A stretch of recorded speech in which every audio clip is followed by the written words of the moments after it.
Hello student, welcome है आप सभी का आपकी अपनी अकाउंटिंग की क्लास में। तो हमारा बिजनेस स्टैटिस्टिक्स का टॉपिक चल रहा था स्टैंडर्ड डेविएशन, जिसमें हमने स्टैंडर्ड डेविएशन का इंट्रोडक्शन, उसके फॉर्मूले डिस्क्रीट सीरीज़ में, कंटिन्यूस सीरीज़ में हमने देख लिए थे। कोफिशिएंट ऑफ स्टैंडर्ड डेविएशन देखा था, कोफिशिएंट ऑफ वेरिएशन हमने देखा था। फिर इसके बाद में हमने कंबाइंड स्टैंडर्ड डेविएशन का फॉर्मूला देखा था। इसके बाद हमने स्टैंडर्ड डेविएशन के क्वेश्चन किए थे इंडिविजुअल सीरीज़ में। फिर हमने डिस्क्रीट सीरीज़ में किया था। ठीक है, डिस्क्रीट सीरीज़ में भी हमने क्वेश्चन किया था। देखिए प्रीवियस लेक्चर में, प्रीवियस वीडियो में ये तो था हमारा इंडिविजुअल सीरीज़ का क्वेश्चन, ये डिस्क्रीट का था। ठीक है, और ये भी डिस्क्रीट का था। ठीक है, अच्छा ये इंडिविजुअल में डायरेक्ट मेथड था, ये इंडिविजुअल में शॉर्टकट मेथड था, ये डिस्क्रीट सीरीज़ का था। ठीक है, ये हम पढ़ चुके हैं। अब हम करेंगे इसमें कॉन्टिन्यूस सीरीज़ में। इसमें अब हम कॉन्टिन्यूस सीरीज़ के अंदर देखेंगे। तो देखिए क्वेश्चन हमारे सामने है, ये वाला क्वेश्चन देखिए 38 है। कॉन्टिन्यूस सीरीज़ में किस तरीके से स्टैंडर्ड डेविएशन की कैलकुलेशन हम करते हैं वो हम देखेंगे। ठीक है, तो 38 क्वेश्चन देखिए। 38 क्वेश्चन है, find out the arithmetic mean standard deviation. देखिए पूछा क्या है, arithmetic mean standard deviation and it's coefficient from the following data. ठीक है, निम्नलिखित समंकों से समांतर माध्य प्रमाप विचलन और उसके गुणांक की गणना कीजिए। वीकली वेजेस आपको दे रखी है। ठीक है, सीरीज आपकी कॉन्टिन्यूस है, सामने दिख रहा है आपको 10 से 15, 15 से 20, 20 से 25 ऐसे दे रखा है। इनके बीच का जो इंटरवल है आई, वो कितना है, 5 का है। ठीक है, इनके बीच का जो इंटरवल चल रहा है वो 5 का है। फ्रीक्वेंसी आपको दे रखी है, बिल्कुल नॉर्मल सीरीज़ है आपकी। ठीक है, जैसे नॉर्मली चलती है सीरीज़। तो देखिए इसमें हमें सॉल्यूशन कैसे देना है, कैसे स्टैंडर्ड डेविएशन निकालना है, कैसे उसका कोफिशिएंट निकालना है। देखिए इसके लिए हम बनाएंगे एक टेबल। ठीक है, एक टेबल हम क्रिएट कर लेंगे इसके लिए। यहाँ पे देखिए कितने कॉलम की बनेगी। तो देखिए हम इसमें एक 6 कॉलम वाली टेबल बना लेंगे। इसके कॉलम देखिए क्या क्या बनेंगे। कॉलम में एक तो आपके बन जाएगा वीकली वेजेस वाला, एक तो वेजेस का कॉलम बन जाएगा आपके। ठीक है, एक इसमें मिड वैल्यू का बन जाएगा, मिड वैल्यू जिसे आप x मानोगे। ठीक है, फ्रीक्वेंसी का एक कॉलम हो जाएगा जिसे आप f कहोगे। ठीक है, फिर एक कॉलम आपको बनाना है dx, इसको हम स्टेप डेविएशन से करेंगे। ठीक है, देखिए इसके बीच के जो डिफरेंसेस है, जो डिफरेंस चल रहे हैं वो इक्वल चल रहे हैं ना 5 5 के, तो हम इसको स्टेप डेविएशन से करेंगे तो ये और भी इजी हो जाएगा। ठीक है, तो हम इसे स्टेप डेविएशन से करेंगे। तो dx निकालेंगे, जो कि कैसे निकलता है, x minus a divided by i से, और वो भी शॉर्टकट मेथड से करेंगे। ठीक है, शॉर्टकट मेथड में इसमें अप्लाई करूँगी। फिर ये कॉलम बन जाएगा एक आपके एफ डी एक्स डैश और एक एफ डी एक्स डैश का स्क्वायर। ठीक है, ये कॉलम हमारे पास बनेंगे। डेटा में लिख देती हूँ। वेजेस जो है आपकी ये है 10 to 15, नेक्स्ट है आपके 15 to 20, फिर नेक्स्ट है 20 to 25, फिर नेक्स्ट है 25 to 30, फिर नेक्स्ट है आपके 30 to 35, फिर है 35 to 40, फिर है 40 to 45, 45 to 50, 50 to 55 and 55 to 60। ये तो हमने जो दे रखे हैं डेटा वो लिखे। अब मिड वैल्यू निकालने आपको, मैंने फॉर्मूला बता रखा आपको, क्या आता है, L1 प्लस L2 अपॉन 2, जो लोअर लिमिट और अपर लिमिट को जोड़ के उसमें 2 का भाग देना है। ठीक है, 2 से डिवाइड करना है, तो आपके सामने क्या आ जाएंगे, मिड वैल्यूज़। कितने आते हैं देखिए, फर्स्ट वाले के तो आते हैं 12.5, इसके बाद इसका आएगा 17.5, फिर इसके बाद आएगा 22.5, इसके बाद आएगा आपके 27.5, फिर आपके आएगा 32.5, फिर आएगा आपके 37.5, फिर आएगा 42.5, फिर आएगा आपके 47.5, फिर 52.5, ठीक है। फिर लास्ट आ जाएंगे आपके 57.5। तो ये हमने मिड वैल्यूज लिख दिए। इसके फ्रीक्वेंसी जो हमें दे रखी है क्वेश्चन में एज इट इज़, देखिए ये हमारी जो फ्रीक्वेंसी है एज इट इज़ आपको लेनी है 2, 8, 6, 12, 7, 6, 4, 3, 1, 1, ठीक है।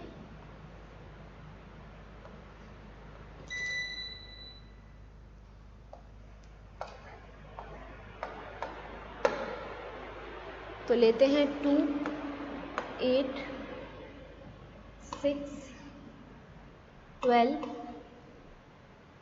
7, 6, 4,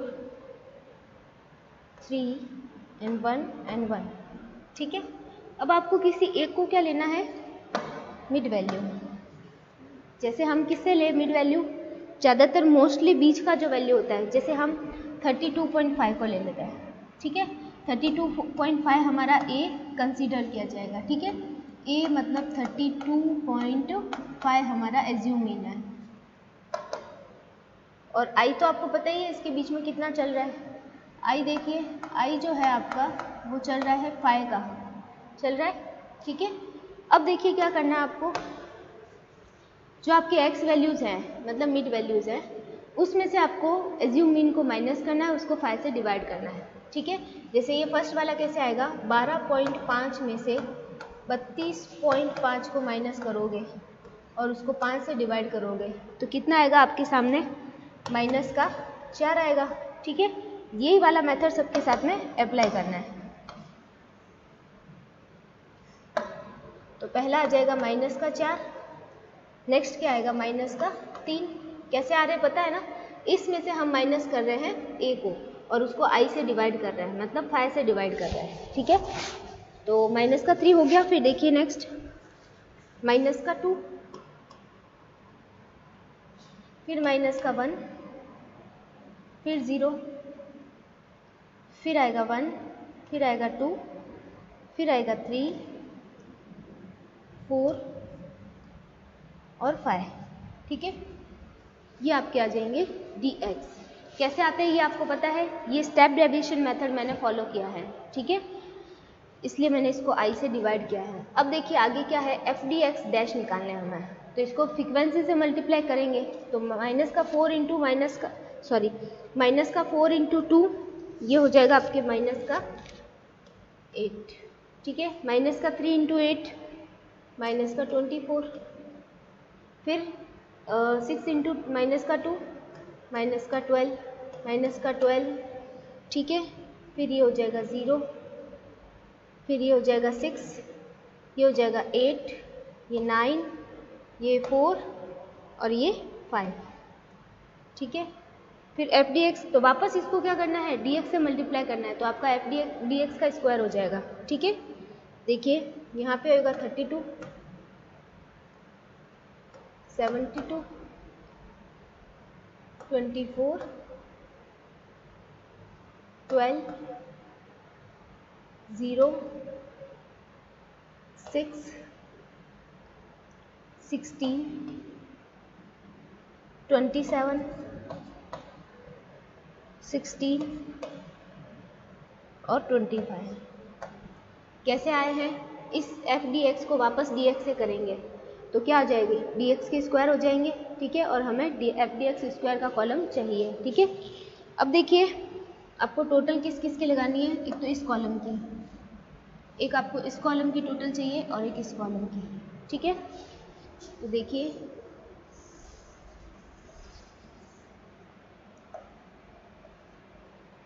यहाँ पे तो हमारे क्या हो जाएगा, n बराबर कितना होगा, इनकी टोटल होगी आपकी 50, ठीक है।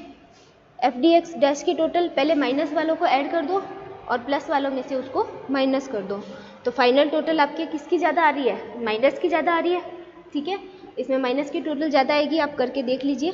तो ये आपके माइनस का 24 बचेगा और यहाँ की टोटल सीधी सी आपको करनी है, ये आ जाएगी आपके 230। ठीक है, तो ये है आपकी टेबल। कैसे बनती है ये दूसरी तीसरी बार बना रहे हैं। ये टेबल स्टेप डेविएशन मेथड से है। ठीक है, यहाँ पे आपको ध्यान रखना है dx का स्क्वायर कैसे हो रहा है। इस f dx को वापस dx से मल्टीप्लाई करेंगे ना, तो इसमें dx दो बार आ जाते हैं, तो dx का स्क्वायर हो जाता है और f dx हो जाता है। ठीक है, ये मेथड मैंने यहाँ पे फॉलो किया है, ये इजी भी रहता है। ठीक है, चलिए ये टेबल का काम हो गया। अब हम देखते हैं इसका सॉल्यूशन। पूछा क्या क्या है हमसे, एक तो पूछा है हमसे अर्थमेटिक मीन। तो अर्थमेटिक मीन का स्टेप डेविएशन का formula a plus sigma f dx dash upon n into i, ये फॉर्मूला होता है, लिखवाया है मैंने आप लोगों को। तो देखिए a कितना माना था हमने, a माना था 32.5 प्लस एफ डी एक्स। देखिए एफ डी एक्स डैश की टोटल कितनी है, एफ डी एक्स डैश की टोटल -24 है, तो यहाँ पे हम लिखेंगे -24। और n कितना था, n था हमारा 50 और i जो कि डिफरेंस है कितना है 5। देखिए माइनस का 24 इंटू 5 करेंगे तो कितना आएगा 32.5 प्लस 24 इंटू 5 करेंगे तो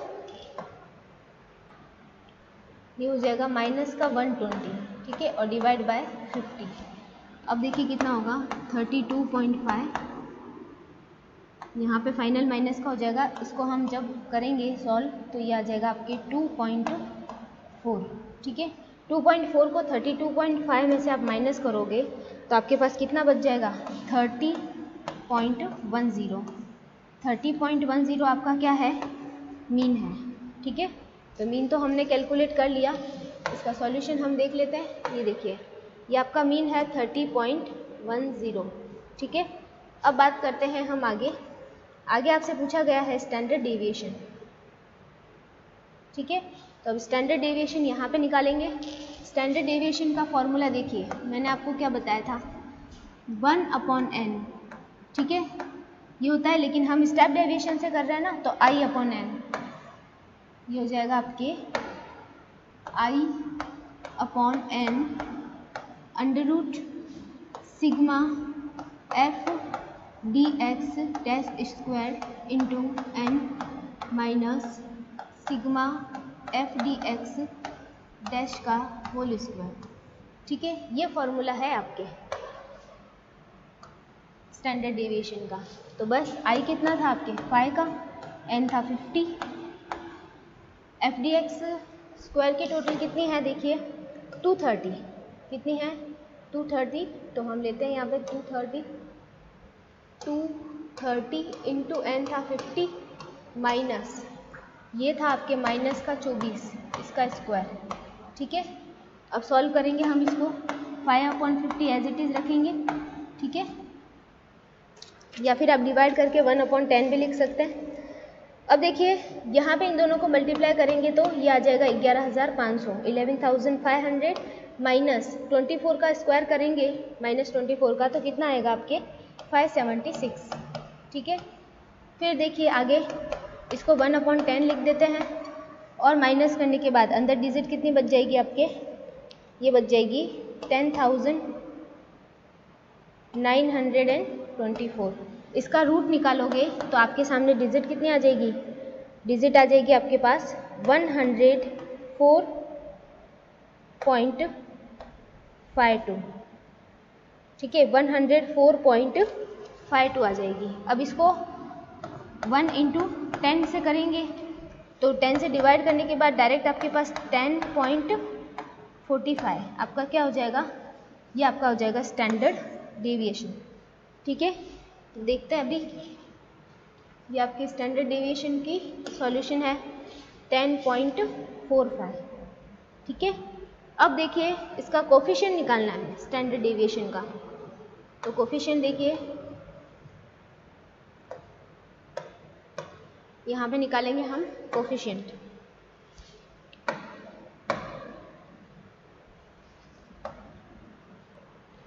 तो यहाँ पे हम फाइंड आउट करेंगे कोफिशिएंट ऑफ स्टैंडर्ड डेविएशन, ठीक है, कोफिशिएंट ऑफ SD।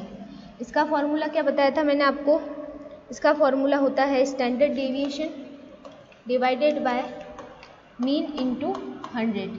तो आपका जो स्टैंडर्ड डेविएशन है वो 10.45 है, ठीक है, 10.45, और मीन आपका कितना है 30.10 है, ठीक है, मीन आपका 30.10 है, इंटू करेंगे आप 100। तो आपके सामने जब आप सॉल्यूशन करोगे तो फाइनली कितना आ जाएगा 0.35।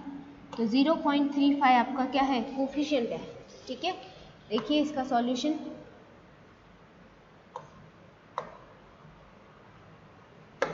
ये रहा 0.35, ठीक है। तो ये है आपके कॉन्टिन्यूस सीरीज के अंदर स्टैंडर्ड डेविएशन कैसे निकालते हैं। स्टैंडर्ड डेविएशन शॉर्टकट मेथड से निकालना ही ज़्यादा क्या रहता है, इजी रहता है, ठीक है, और इसका सॉल्यूशन भी इजी रहता है आपके स्टैंडर्ड डेविएशन का शॉर्टकट मेथड में, ठीक है। तो देखिए हम इसको ज़्यादातर शॉर्टकट मेथड से ही करेंगे, ठीक है। देख रहे हैं आप कॉलम कैसे बनेंगे, आपको ध्यान रखने हैं। यही कॉलम आपके सिमिलरली मीन के लिए और स्टैंडर्ड डेविएशन के लिए, दोनों के लिए एप्लीकेबल होंगे, ठीक है। तो ये था आपका स्टैंडर्ड डेविएशन, इजी रहता है, और सबसे इम्पॉर्टेंट जो कह सकते हैं हम मेजरमेंट है ये इसका डिस्पर्सन का, ठीक है। तो इस तरीके से इसकी कैलकुलेशन की जाती है। अब हम आगे देखिए, आगे हम देखते हैं कोफिशिएंट ऑफ वेरिएशन, विचरण गुणांक के बारे में देखते हैं। तो विचरण गुणांक देखिए, वो इसका फॉर्मूला मैंने आपको क्या बताया था, फॉर्मूला आपको याद होना चाहिए, कोफिशिएंट ऑफ वेरिएशन, ठीक है। इसको हम कहते हैं COV। COV का फॉर्मूला मैंने आपको क्या बताया था, standard deviation divided by mean into 100, ठीक है। और जबकि सिर्फ हम इतना लिखे ना, mean divided by standard deviation divided by mean, ठीक है। तो ये क्या आ जाता है हमारे सामने, ये आ जाता है हमारे सामने सिर्फ कोफिशिएंट ऑफ स्टैंडर्ड डेविएशन, ठीक है, कोफिशिएंट ऑफ स्टैंडर्ड डेविएशन आता है, जबकि COV में इंटू 100 भी करना पड़ता है। देखिए यहाँ पे जो मैंने लिखाया था, यहाँ पे 100 नहीं था, है ना, यहाँ पे 100 नहीं था, ये मैंने गलती से लिख दिया है, इतना ही था ये फॉर्मूला। इसको जब आप डिवाइड करेंगे तो 0.35 आएगा, है ना, इतना ही था, वो मैंने फॉर्मूले में ही गलती से लिख दिया है, क्योंकि दोनों फॉर्मूले एक जैसे हैं ना। आप देख सकते हैं अभी कोफिशिएंट ऑफ वेरिएशन का जो फॉर्मूला है यहाँ पे, ये देखिए इसका जो फॉर्मूला है ना कोफिशिएंट ऑफ वेरिएशन, वो ये इसके साथ में क्या लगा है इंटू 100, जबकि स्टैंडर्ड डेविएशन के कोफिशिएंट का फॉर्मूला ये है। अभी देखिए मतलब इस कोफिशिएंट ऑफ वेरिएशन की कैलकुलेशन करना मतलब स्टैंडर्ड डेविएशन तो निकालना ही है आपको, ठीक है, और साथ में मीन भी निकालना है। तो ये वाली कैलकुलेशन ज़्यादातर एग्जाम में पूछी जाती है। अब ये जो सीरीज़ आपको दिख रही है ना, ये सारी सीरीज़ कैसी है पता है, इंडिविजुअल सीरीज़ है। इंडिविजुअल सीरीज़ में आपको क्या निकालना है, COV निकालना है, कोफिशिएंट ऑफ वेरिएशन निकालना है। तो मतलब इंडिविजुअल सीरीज़ में आपको क्या निकालना पड़ेगा, स्टैंडर्ड डेविएशन, और इंडिविजुअल सीरीज़ में आपको मीन निकालना पड़ेगा, फिर आप COV निकालोगे। तो ये सब मैंने आपको सिखाया है कि स्टैंडर्ड डेविएशन की कैलकुलेशन कैसे होगी, किसमें, इंडिविजुअल सीरीज़ में। तो आप इसको कैलकुलेट करोगे एंड देन आप COV कैलकुलेट करोगे। तो मैं आपको डायरेक्ट इस चीज़ को किस में करवा रही हूँ, कॉन्टिन्यूस सीरीज़ के अंदर, ठीक है। तो देखिए हमारे सामने कॉन्टिन्यूस सीरीज़ का क्वेश्चन है ये वाला, ये आप देख पा रहे हैं 53 क्वेश्चन। देखिए इसमें भी आपसे पूछा गया है कोफिशिएंट ऑफ वेरिएशन, ठीक है। ये देखिए क्वेश्चन नंबर 53, मैं वही चीज़ COV निकालना आपको सिखा रही हूँ, लेकिन किस में, डायरेक्ट कॉन्टिन्यूस सीरीज़ में, ठीक है, क्योंकि बाकी इंडिविजुअल और डिस्क्रीट में आप उसको कैलकुलेट कर सकते हैं, मैंने आपको सिखाया है, ठीक है, इजी रहता है वो। तो मैं डायरेक्ट इसको कॉन्टिन्यूस में बताती हूँ आपको। देखिए calculate standard deviation and coefficient from the following data, ठीक है। आपको स्टैंडर्ड डेविएशन और कोफिशिएंट निकालना है, ठीक है, और COV भी निकालना है। COV मतलब कोफिशिएंट ऑफ वेरिएशन भी निकालना है। तो हम निकालेंगे। देखिए मार्क्स मोर देन दे रखा है, ठीक है, सीरीज में कैसे दे रखा है आपको, मार्क्स मोर देन दे रखा है, ठीक है, 0 से ज़्यादा, 10 से ज़्यादा, 20 से ज़्यादा, और लास्ट है 60 से ज़्यादा। नंबर ऑफ स्टूडेंट दे रखे हैं आपको। ये जो फ्रीक्वेंसी आपको दे रखी है नंबर ऑफ स्टूडेंट, क्या ये ऑर्डिनरी फ्रीक्वेंसी है, क्या हम इन्हें नॉर्मल फ्रीक्वेंसी कह सकते हैं? नहीं कह सकते हैं, क्योंकि जब भी हमारी सीरीज़ ये कुछ इस टाइप से मोर देन, लेस देन ऐसे दे रखी हो ना, लेस देन, तो इसमें कभी भी फ्रीक्वेंसियाँ नॉर्मल नहीं होती है, ठीक है। कभी भी जो फ्रीक्वेंसी होती है वो नॉर्मल ऑर्डिनरी फ्रीक्वेंसी नहीं होती है, वो हमेशा कैसी फ्रीक्वेंसी होती है? कम्युलेटिव फ्रीक्वेंसी होती है। ये बात आपको ध्यान रखनी है। जब भी आपको क्वेश्चन दे रखा हो ना, डायरेक्ट फ्रीक्वेंसी लेके क्वेश्चन करना स्टार्ट नहीं करना है आपको, पहले उन फ्रीक्वेंसी को क्या करना है? नॉर्मल फ्रीक्वेंसी में कन्वर्ट करना है, अदरवाइज आपका क्वेश्चन क्या हो जाएगा? गलत हो जाएगा। क्योंकि जब भी आपको more than, less than, above, below ऐसे वर्ड के साथ में डेटा दे रखा हो, तो ये मान के चलिए आप कि आपकी जो ये फ्रीक्वेंसीज आपको गिवन होगी वो ऑर्डिनरी फ्रीक्वेंसी नहीं होगी, वो नॉर्मल फ्रीक्वेंसी नहीं होगी, वो आपकी कैसी होगी? कम्युलेटिव फ्रीक्वेंसी होगी, ठीक है। यही यहाँ पे ट्विस्ट है। तो यहाँ पे आपको जो फ्रीक्वेंसीज दे रखी है वो नॉर्मल नहीं है, ठीक है। देख ही पा रहे हैं आप, सबसे बड़ी फ्रीक्वेंसी पीछे लिखी हुई है, आगे लिखी हुई है 100, देन 90, फिर 75, 50 एंड 25, 15 और 5। इट मीन्स ये कम्युलेट है। और अबव वाली जो कंडीशन होती है या मोर वाली कंडीशन जो होती है, उसमें सबसे बड़ी जो फ्रीक्वेंसी होती है वो आगे होती है, क्योंकि ये जो सारे वैल्यूज़ हैं वो 0 से तो बड़े ही है, ठीक है। इसलिए सबसे बड़ी फ्रीक्वेंसी आगे रहती है, क्योंकि सारे ही 0 से बड़े के अंदर आ जाते हैं। क्लियर हो रहा है मैटर? तो यहाँ पे पहले तो हमें सीरीज़ को सही करना है, एंड देन हमें क्या करना है? कोफिशिएंट ऑफ वेरिएशन और स्टैंडर्ड डेविएशन निकालना है। तो करते हैं हम इस क्वेश्चन को। इस क्वेश्चन को देखिए, इसका सॉल्यूशन काफ़ी बड़ा हो जाएगा, तो इसको हम देखेंगे नेक्स्ट वीडियो लेक्चर के अंदर, ठीक है। देखिए ये जो क्वेश्चन है, इसका जो सॉल्यूशन है वो हम नेक्स्ट